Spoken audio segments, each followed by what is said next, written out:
So when I did that, a lot of his clients dropped off, especially the female clients.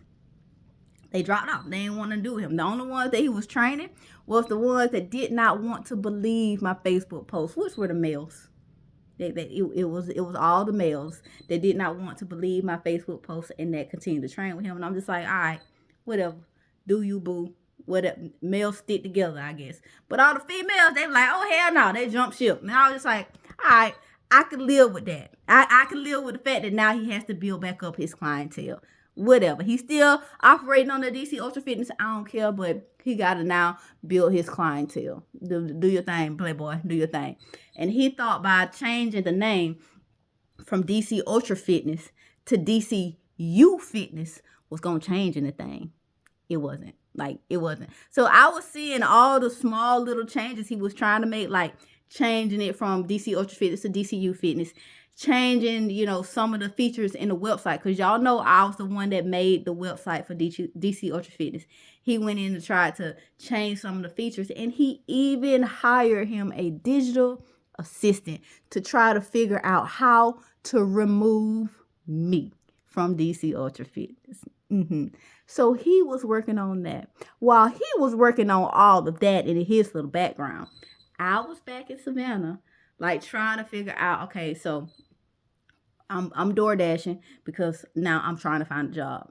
I'm trying to find a job. Yes, I got my friend that's allowing me to bounce back and forth from her house to Marlon's house. But at the same time, I need some stability for my kids. I can't keep, bouncing them back and forth. So Marlon ended up telling me that he talked with the property manager and they were going to be giving me a call. Literally 10 minutes after Marlon told me that, they gave me a call to let me know that they were bumping me up off the wait list and to come in to do my interview and my paperwork to get me put into a unit. I was like, what the what? I was excited. When you say excited, I was excited. So I go straight on after. I was just like, look, I can come right now. I ain't doing this. I can come right now. So I went straight down to the office to fill out that paperwork. And she was just like, okay, so to verify your income, we need your hiring manager the HR person to fill out your income verification. And in my mind, I'm like, fuck, they did this the last time and they faxed it over. And she put in my overtime pay that I don't get paid all the time. But she put that in as regular pay. They gonna tell them that I ain't, got no job. And then they not gonna, let me live here. And I'm just like, fuck. She was like, so what we can do, we can fax it over. Or if you want to go and take it to them, you can take it to them. I was like, I'm gonna take it to them. I am going to take it to them, so they can fill that out. So that form got filled out. That form got filled out and submitted, and I was approved for my apartment. But before she said that I was approved, she informed me that they had to do a credit check, and she informed me that on my credit, I had an eviction for 308 Carmody Hills Drive in Maryland.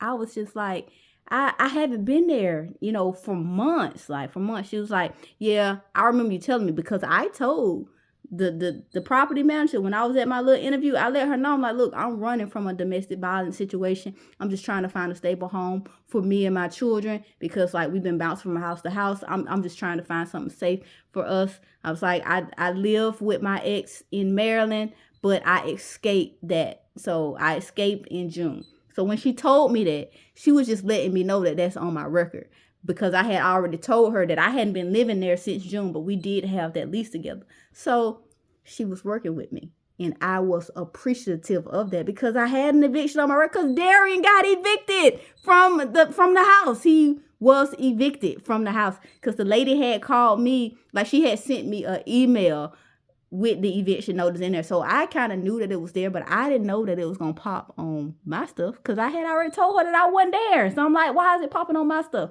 So when the lady told me that and she worked with me, I was just like, all right, now I know that I have this eviction on my record now. So I'm in this place now, so I'm going to have to make this place work because I got eviction on my record and it's going to be hard to get anywhere else.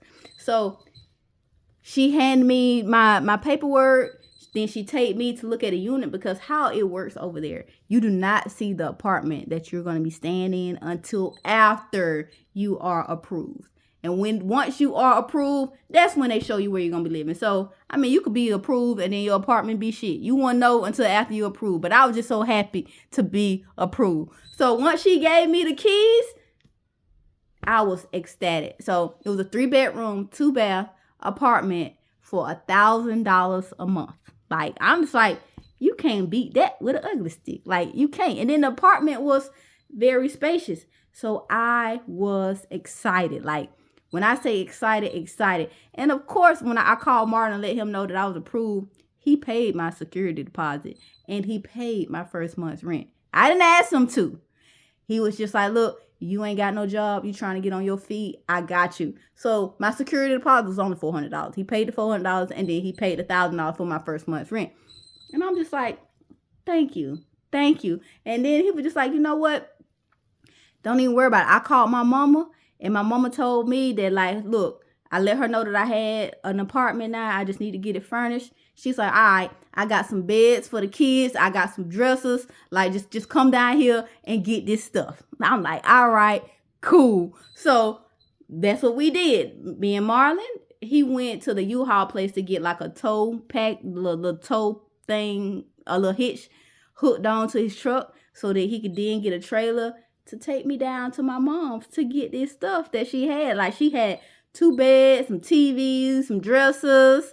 Like, I'm just like, all right, we about to get this apartment furnished.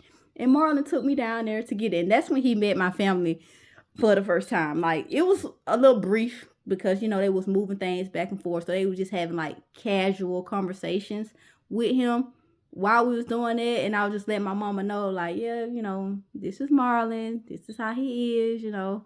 He's real nice. I'm like, he's not my boyfriend. Just my friend. Just my friend. Not my boyfriend. And they was just rolling with it, trying to, you know. My mom wasn't saying too much to Marlon because remember I told you she said she didn't want to meet nobody.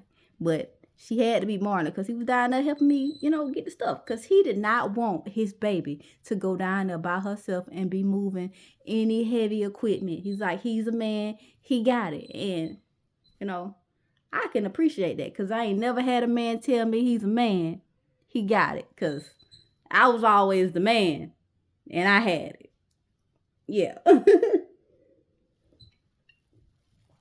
So, this shit nasty. I ain't even gonna hold y'all. It's, But, we came back, loaded everything in my apartment, but we stayed in Marta's apartment that night instead of going to my apartment because, yes, we had all the stuff in there, but I still didn't have no bed, no mattress, no anything. So we just put the stuff in my apartment, but we stayed the night in Marlon's apartment. But as we were in Marlon's apartment, just walking around, like, his neighbor was starting, the one underneath him was starting to get real, how can I say this? I ain't gonna say nasty because she wasn't never nasty to me. She was starting to get nasty to Marlon. So anytime we be walking, she'll be banging up on her ceiling like we just, you know, making a lot of noise. So I'm just like, dang, we can't even walk. And at one point, we were in the kitchen cooking. It was a Friday night, 9 o'clock on a Friday night, in the kitchen cooking. Knock at the door. The police. We opened the door and they was like, yeah, we got a noise complaint. I'm like, a noise complaint? It's like, yeah, your downstairs neighbor saying that you having a lot of noise. And we looking around, it's like, ain't nothing going on. She's like, yeah, well, she said there's a lot of banging. I'm like, we're just walking. Because how those floors was, they were very thin. You can hear people walking like you can. And his neighbor underneath us, she was an old black lady that was like in a wheelchair. Like she was a heavyset lady in a wheelchair. So I'm just like, okay. So once the police left, Marlon was like, she really called the cops for us walking. I was like, Marlon, I don't know. But ever since I started like being here a little bit more, they've been complaining about the noise. I'm like, yeah, I know the kids be walking back and forth, but when they start running, I like stopped them from running. He was just like, no, it ain't nothing that you doing. I know exactly who it is.